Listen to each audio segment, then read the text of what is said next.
We are going to read Chapter 9 of Winn, Dixie.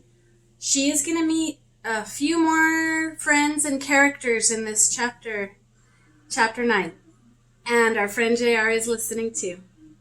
Just about everything that happened to me that summer happened because of Winn, Dixie. Get it? That's the title of the book. Because of Winn, Dixie. For instance, without him, I would never have met Gloria Dump. He is the one who introduced us. What happened is this.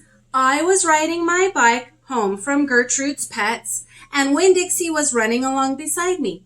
We went past Dunlap and Stevie Dewberry's house, and when Dunlap and Stevie saw me, they got on their bikes and started following me.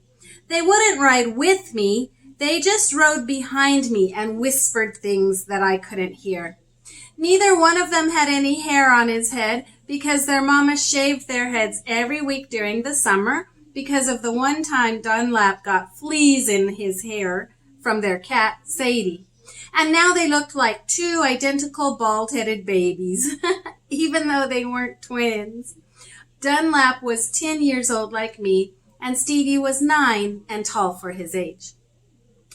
"I can hear you," I hollered back at them. "I can hear what you're saying," but I couldn't. Winn Dixie started to race way ahead of me. "You better watch out," Dunlap hollered. "That dog is headed straight for the witch's house." "Winn Dixie," I called. But he kept on going faster and hopped a gate and went into the most overgrown jungle of a yard that I had ever seen. "You better go get your dog out of there," Dunlap said. "The witch will eat that dog," Stevie said. "Shut up," I told them. I got off my bike and went up to the gate and I hollered, "Winn Dixie, you better come out of there." But he didn't. "She's probably eating him right now," Stevie said. He and Dunlap were standing behind me. "She eats dogs all the time." "Oh, get lost, you bald-headed babies," I said. "Hey," said Dunlap, "that ain't a very nice way for a preacher's daughter to talk." He and Stevie backed up a little. I stood there and I thought for a minute. I finally decided that I was more afraid of losing Winn Dixie than I was of having to deal with a dog-eating witch. So I went through the gate and into the yard. "That witch is going to eat the dog for dinner and you for dessert," Stevie said. Those boys are terrible teasing her, huh? "Well, we'll tell the preacher what happened to you," Dunlap shouted after me. By then I was deep in the jungle. It wasn't really a jungle, boys and girls. It was a yard, someone's yard with so many plants. There was every kind of thing growing everywhere. There were flowers and vegetables and trees and vines. "Winn Dixie," I said. "Heh, heh, heh," I heard. "This dog sure likes to eat." I went around a really big tree all covered in moss, and there was Winn Dixie. He was eating something right out of the witch's hand. She looked up at me. "This dog sure likes peanut butter," she said. "You can always trust a dog that likes peanut butter." She was old with crinkly brown skin. She had on a big floppy hat with flowers all over it, and she didn't have any teeth. But she didn't look like a witch. She looked nice. And Winn Dixie liked her. I could tell. "I'm sorry he got in your garden," I said. "You ain't got to be sorry," she said. "I enjoy a little company." "My name's Opal," I told her. "My name's Gloria Dump," she said. "Ain't that a terrible last name, Dump?" "Well, my last name is Baloney," I said.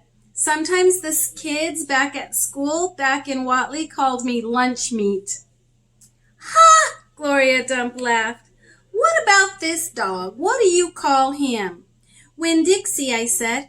Winn Dixie thumped his tail on the ground.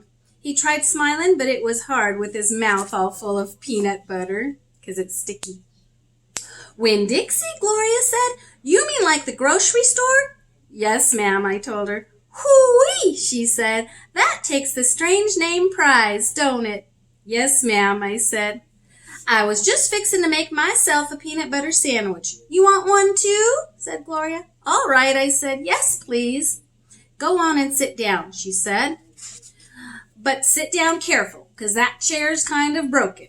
So I sat down careful, and Gloria made me a sandwich on white bread. Then she made one for herself and put her false teeth in to eat it. And when she was done, she said to me, "You know, my eyes ain't too good at all. I can't see nothing but the general shape of things. So I got to rely on my heart.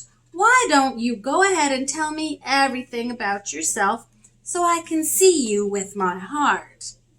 And because Winn-Dixie was looking up at her like she was the best thing he had ever seen, and because the peanut butter sandwich had been so good, and because I had been waiting for a long time to tell some person about everything about me, I did. I told Miss Gloria Dump everything about me.